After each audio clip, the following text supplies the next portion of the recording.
नमस्कार, मैं हूं अली अब्बास। तेज रफ्तार न्यूज़ में आपका स्वागत है। आइए नजर डालते हैं आज की कुछ ताज़ा खबरों में। पक्षाच्या वतीने आपल्याला याची कल्पनाच आहे, येणाऱ्या लोकसभा निवडणुकीच्या प्रचार प्रसार आणि प्रत्यक्ष कामाला आम्ही सुरुवातच केली आहे। किंबहुना असं म्हटलं तरी चुकीचं होणार नाही, अन्य राजकीय पक्षांपेक्षा प्रत्यक्ष निवडणुकीच्या कामामध्ये आम्ही प्रचंड आघाडी सुद्धा घेतलेली आहे। त्यातलाच एक भाग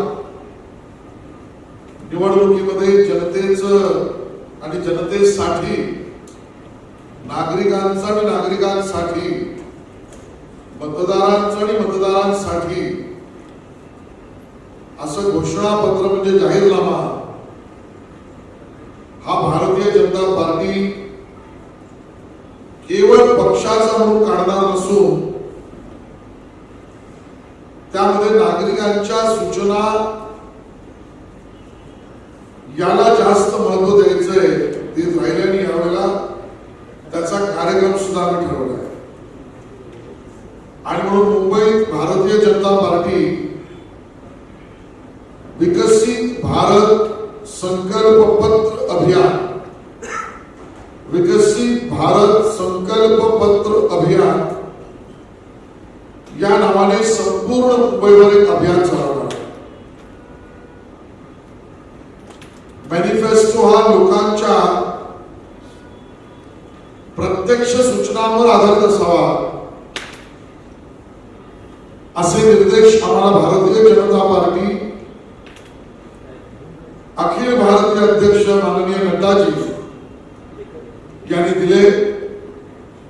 आणि म्हणून हा जाहीरनामा विकसित भारताचा जाहीरनामा प्रत्यक्ष मुंबईकरांच्या सूचनेच्या आधारावर बनण्याच्या प्रक्रियेला आजपासून सुरुवात झाली आणि म्हणून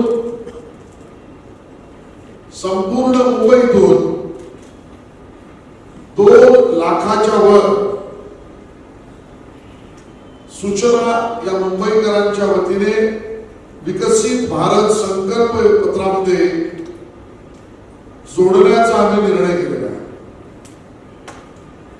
या सूचना नागरिक थेट प्रधानमंत्री कार्यालयात प्रधानमंत्री मोदीजींनाही पाठवू शकतात। हे अभियान आजपासून सुरू हो 15 मार्च पर्यंत चालेल। विकसित भारत संकल्प पत्रासाठी संपूर्ण देशभरातून नागरिकांच्या सूचना मागवण्यात येणार आहेत। या सूचना समाज घटकातील सर्व सबका साथ सबका विकास हा मूल मंत्र घेऊन आम्ही कामाला लागलो आहोत आणि त्यामुळे सूचना सुद्धा समाजातील सर्व घटकांना त्यांच्या सूचनांचे समाविष्ट करण्याचा आम्ही ठरवलंय। विविध औद्योगिक सामाजिक संस्था संघटना यांच्या सूचना आम्ही स्वीकारणार आहोत। चार्टर्ड अकाउंटंट, वकील, शिक्षक, डॉक्टर, IT प्रोफेशनल्स, व्यापारी, गायक, अभिनेता, खेळाडू, अभियंते, माजी सैनिक, पत्रकार वगैरे सर्व क्षेत्रातील नागरिकांना त्यामध्ये सहभागिता आम्ही देणार आहोत। आजपासून भारतीय जनता पार्टीच्या संघटनात्मक रचनेनुसार आमच्या ज्या महत्वाच्या 50 आघाडी आणि मोर्चे, युवा मोर्चा, महिला मोर्चा, ओबीसी आघाडी, अनुसूचित आघाडी, इंटेलेक्चुअल सेल, रेल्वे प्रवासी सेल, मायनॉरिटी मोर्चा वगैरे वगैरे या सगळ्या आघाडी आणि मोर्चा यांच्या माध्यमातून पहिल्यांदा आजपासून ठिकाणी सुरू होईल आणि मग स्वाभाविकता या सर्व आघाडी आणि मोर्चातले आमचे पदाधिकारी त्यांचं जे कार्यक्षेत्र आहे, रेल्वे प्रवासी असेल तर रेल्वे प्रवासी आहे, क्रीडा आघाडी असेल तर खेळाडूंमध्ये आहे, अशा आपापल्या कार्यक्षेत्रातील नागरिकांना, प्रमुख व्यक्तींना संपर्क सुद्धा त्यातून करणार आहे. यासाठी आम्ही एक संकल्प सूचना पेटी केली आहे, जी आपण उजवीकडे बघू शकता. सर्व रेल्वे स्टेशनवर, सर्व रेल्वे स्थानकावर हे कार्यक्रम होणार आहेत. मोठ्या ठिकाणी अशा पद्धतीची मोठी सूचना पेटी असेल, अन्य ठिकाणी दुसरी जी सूचना पेटी आहे दोन्ही बाजूला लावल्या आहेत त्या असतील.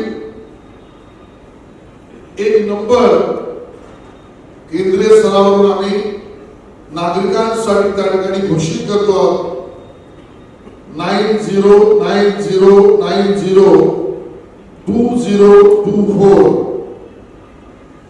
मी परत सांगतो, 9090902024 या नंबरवर आपण मिस कॉल दिल्यानंतर त्यात रेकॉर्डिंगची व्यवस्था आहे आणि आपली सूचना रेकॉर्ड करून सुद्धा आपण पाठवू शकता. थेट प्रधानमंत्री आणि भाजप कार्यालयामध्ये आपली सूचना पोहोचेल. मुंबईकरांना आमचं आव्हान आहे, आपापल्या स्थळावरून किंवा घरून सुद्धा 9090902024 नंबर सोपा आहे. या नंबरवर आपण मिस कॉल देऊन रेकॉर्ड करून आपली सूचना आपण पाठवू शकता किंवा पाठवावी ही आमची विनंती आहे. नमो ऍप वर सुद्धा सूचना पाठवण्याची व्यवस्था त्या ठिकाणी केली आहे. बरोबरीने एक सूचना पत्र ज्यामध्ये नंबर आणि नमो ऍप डाउनलोड करण्याची व्यवस्था आहे एका बाजूला, आणि दुसऱ्या बाजूला सुझाव आपका संकल्प हमारा, सूचना आपली संकल्प आमचा, या पद्धतीने लिहिण्याची व्यवस्था. नाव नंबर से विकसित भारत संकल्प पत्र ज्या लिहून त्या सूचना पेटीमध्ये नागरिकांना टाकण्याची किंवा देण्याची व्यवस्था ही आम्ही मोठ्या प्रमाणात करतो. आजपर्यंतच्या कुठल्याही निवडणुकीत सर्व स्तरावरील लोकांना केंद्रीय निवडणुकीच्या जाहीरनाम्यामध्ये स्वतःचं म्हणणं मांडण्याची संधी एवढ्या मोठ्या प्रमाणात कुठल्याच राजकीय पक्षाने दिली नाही. एवढी सुविधा आणि संधी मुंबईकरांसाठी आम्ही घेऊन आलो आणि म्हणून मला पूर्ण विश्वास आहे मुंबईकर नागरिक आम्हाला यामध्ये खूप मोठ्या प्रमाणात आशीर्वाद देतील. धन्यवाद. सर हिंदी में ब्रीफ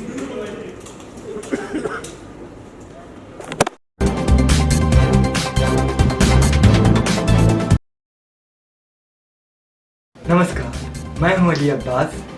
तेज रफ्तार न्यूज़ में आपका स्वागत है. आइए नजर डालते हैं आज की कुछ ताज़ा खबरों में.